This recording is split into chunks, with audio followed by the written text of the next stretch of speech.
The Joy Luck Club by Amy Tan tells the story of four immigrant Chinese women, each expressing their hopes, fears, and tragic past, as well as providing insight on each of their relationships with their American-born daughters.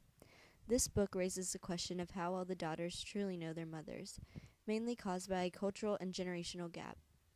The book includes 8 different perspectives and life stories, giving deeper meaning to themes such as hope, family, and strength. Amy Tan was born in Oakland, California in 1952. Her parents were both Chinese immigrants, similar to the characters in the Joy Luck Club. Tan's father and brother both died of a brain tumor, and during this time, Tan found out her mother fled China to get away from her previous abusive husband. The tragedy in Tan's family closely mirror those in the Joy Luck Club. In 1987, Tan and her mother traveled to China where Tan's mother was reunited with her daughters, and Amy Tan met her half-sisters. This event served as the key inspiration for her very first book, The Joy Luck Club. Foster's most common elements in the novel are sex, geography, and communion. In the novel, sex is viewed with different attitudes by the mothers and daughters. The mothers view sex as a way to produce the next generation. For example, the character Lindo is punished when she failed to produce a child. Also, sex is seen as an agonizing power men have over women. This is seen when Anmei's mother is forced to become a concubine after being raped. To the daughters, sex is seen with a more positive attitude. Waverly's first husband is the only man described as sexy in the whole novel. This only furthers the book's motif of how radically different mother and daughter are. Next, we have geography. This novel takes place in 2 contrasting locations, China and America. While the daughters grew up in Chinatown, which was surrounded by American culture, the mothers create tensions with them because of language barriers and cultural tensions. The only real connection the daughters have to China are through their mother's stories. These contrasting locations are a major cause of tension between the 2 generations of women. Finally, communion is a motif throughout the novel that is a major part of Chinese culture. It serves as more than just eating, but it's the way Chinese mothers show their love for their children. Page 202. When gathering to eat in the book, important matters are always discussed, and mother and daughter tensions sometimes decrease.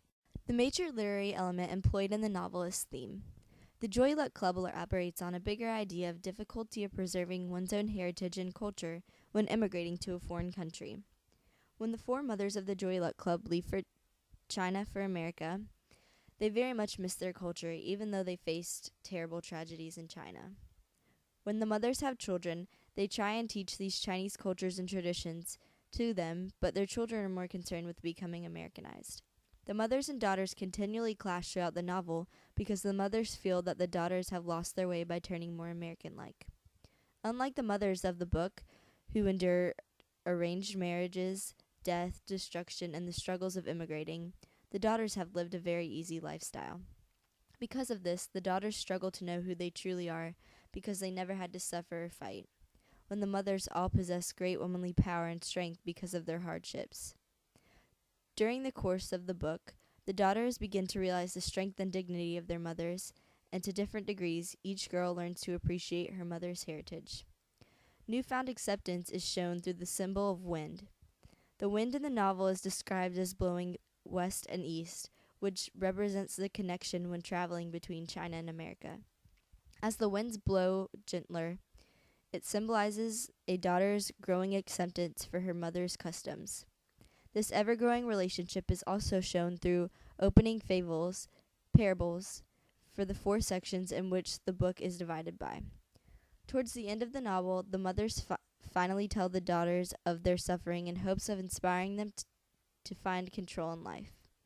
When the daughters begin to appreciate their mother's heritage, they start to become happier and resilient women, which is represented in the character Jing Mei Wu's actions as she goes on a quest to China to fulfill her dead mother's lifelong wish.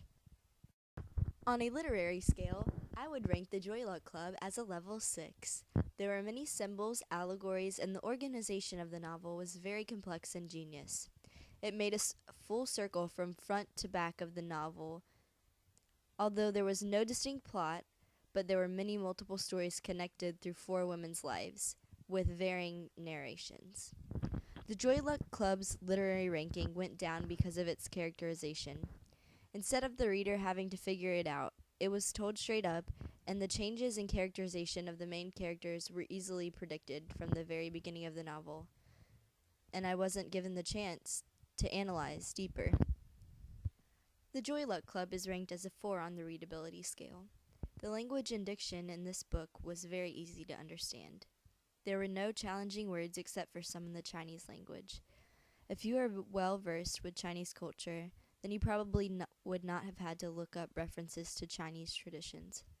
Other than a few complicated parables to understand, this novel was read with fluidity and comfort most readers can enjoy. I would not recommend this book from an AP learning standpoint. Although the story was well developed and written, the elements of the novel were too easily analyzed.